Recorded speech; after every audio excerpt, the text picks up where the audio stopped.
हम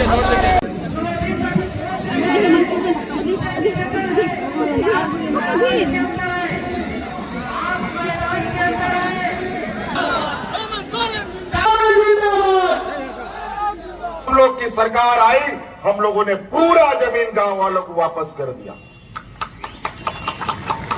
हम लोग कानून बना दिया, इस राज्य में जो भी 50 साल का बूढ़ा बुजुर्ग लोग होगा सबको पेंशन देने का हम लोगों ने कानून बना दिया। जब रिटायर हो जाता है उसको पेंशन नहीं मिलता है। ये भारत का पहला राज्य है जहां हम अपना कर्मचारियों का पुराना पेंशन लागू किया है। आज उनको बुढ़ापे का लाठी देने का काम हम ही ने किया। एक तरफ पूरा भारतीय जनता पार्टी व्यापारियों की जमात, कम से कम यहां 100-150 हेलीकॉप्टर आ चुका है, 2-3 दर्जन हवाई जहाज आ चुका है, अभी 4-4, 5-5 हेलीकॉप्टर ये भारतीय जनता पार्टी का लोग का उड़ रहा है। और पूरा विपक्ष में इधर मात्र अकेले हेमंत सोरेन उनको रोकने में लगा है। इसमें आप लोग का सहयोग, आप लोग का आशीर्वाद की जरूरत है। आपका आशीर्वाद रहा तो ऐसे हजारों भारतीय जनता पार्टी को हम लोग भगा करके गुजरात भेज देने का काम करेंगे। आज जिस तरीके से महंगाई आसमान छू रहा है, नमक, तेल, जूता, चप्पल, कलम, किताब, सब चीज का दाम महंगा, बस का भाड़ा, ट्रेन का भाड़ा, सब चीज बढ़ गया है, लेकिन आमदनी तो घट गया। और यही व्यापारियों की जमात जो केंद्र में बैठी है, यही पूरा देश में अपना जेब भरने के लिए इतना टैक्स लगाता है और आपसे तसीली करता है। यह महंगाई ये लोग बढ़ा रहे हैं और इस महंगाई से आप को थोड़ा राहत मिले इसलिए हम लोग आर्थिक सहायता करते हैं, तो इनको बहुत तकलीफ होती है। इसीलिए साथियों ध्यान रखिएगा, बहुत सारे लोग या हिंदू, मुस्लिम, अगड़ा, पिछड़ा, घुसपैठिए, पता नहीं क्या क्या इन लोग बोलता है। इन लोग का कोई काम नहीं है। इन लोग को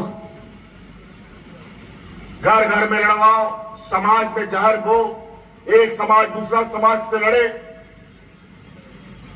भाई भाई से लड़े, बाप बेटा से लड़े, यही इन लोग का काम है, यही इनका राजनीति। और व्यापारियों की जमात हमेशा यही रहा, इनको गरीब, गुरुआ, आदिवासी, दलित, पिछड़ा, अल्पसंख्यक से कोई लेना देना नहीं। इनको लेना देना है तो सिर्फ और सिर्फ पैसे से लेना देना है। इनके पास महिलाओं को सशक्तिकरण करने के लिए पैसा नहीं है, बूढ़ा बुजुर्ग को पेंशन देने के लिए पैसा नहीं है, हमारे बच्चे बच्चियों को पढ़ाने के लिए पैसा नहीं है, लेकिन अपने व्यापारी मित्रों को अरबों अरब कर्ज माफ करने का इनके पास अरबों अरबों रुपया है। अजीब हालत। आज किसान का हालत क्या है?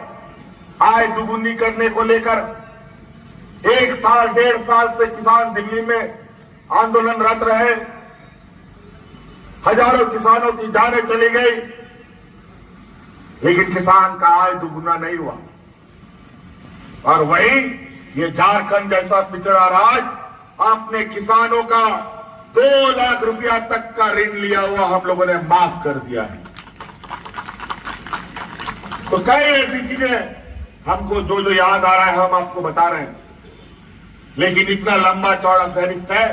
अभी तो 1 महीना बाकी था हमारे काम करने को। 1 महीना में हम लोग इतना लंबा और लकीर खींचते, शायद यही डर से इन लोगों ने हमारी सरकार पूरा होने से पहले ही लोगों ने चुनाव की घोषणा कर दी है।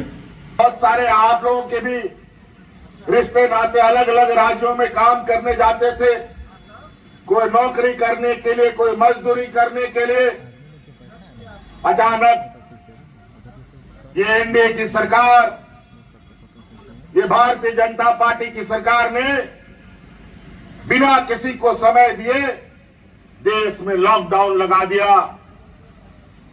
अचानक जहां गाड़ी चल रहा था वहीं रुक गया, चाहे वो घने जंगल के बीच में, चाहे वो शहर में, चाहे गांव में, जो जहां था वहीं खड़ा हो गया। और हम लोग का मजदूर, हम लोग का रिश्ता नाता लोग अलग अलग राज्यों में जाकर के फंस गया। किसी को घर जाने का कोई रास्ता नहीं मिला। हजारों लाखों लोग देश के अंदर, कोई दिल्ली से, कोई मुंबई से, कोई कलकत्ता से, कोई महाराष्ट्र से, पैदल ही चल दिया अपना अपना गांव।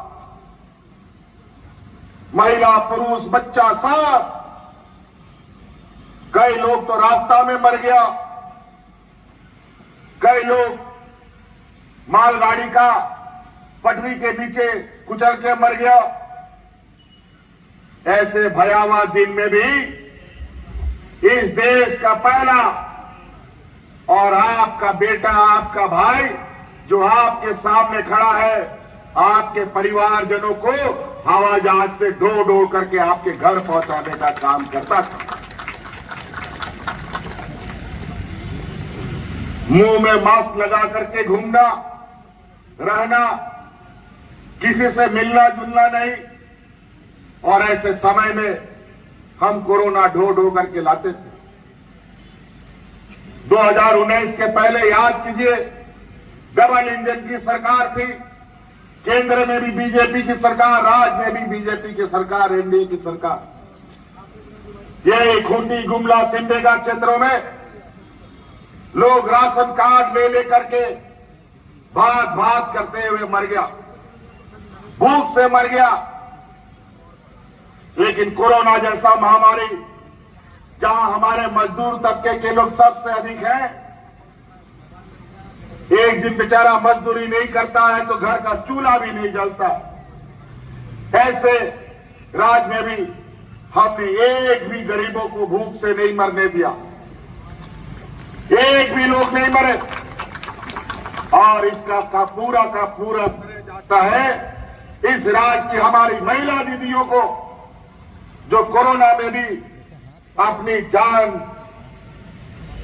का चिंता किए बगैर गांव गांव में मुख्यमंत्री दाल भात योजना चला चला करके यहां के ग्रामीणों को, मजदूरों को मुफ्त में खाना खिलाने का काम करती थी।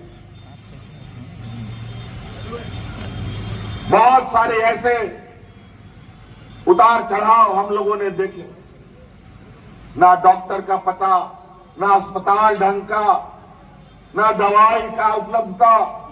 ऐसे स्थिति में और ऐसे पिछड़े राज्य में ऐसा महामारी एक अभिशाप के जैसा होता है। लेकिन हम लोगों ने बड़ी शिद्दत से और बड़ी मेहनत से, बड़ी लगन से, बड़ी ईमानदारी के साथ इस राज्य की जनता को बचाने का 2400 घंटा हम लोगों ने काम किया। और इस राज्य की जनता को बचाने के लिए मुझे बहुत बड़ा कीमत भी चुकानी पड़ी। और इस कोरोना में हमारे दो मंत्री शहीद हो गए, हमारे हाजी हुसैन अंसारी साहब और हमारे जगन्नाथ महतो जी। इस राज्य के गांव देहात घूमते घूमते कोरोना भी उसको साथ में लेकर चला गया। तब जाकर के इस राज्य के लोग सुरक्षित बचे। बगल के राज्य में, यूपी बिहार में ऐसा लोग मरता था जैसे जानवर मरता हो।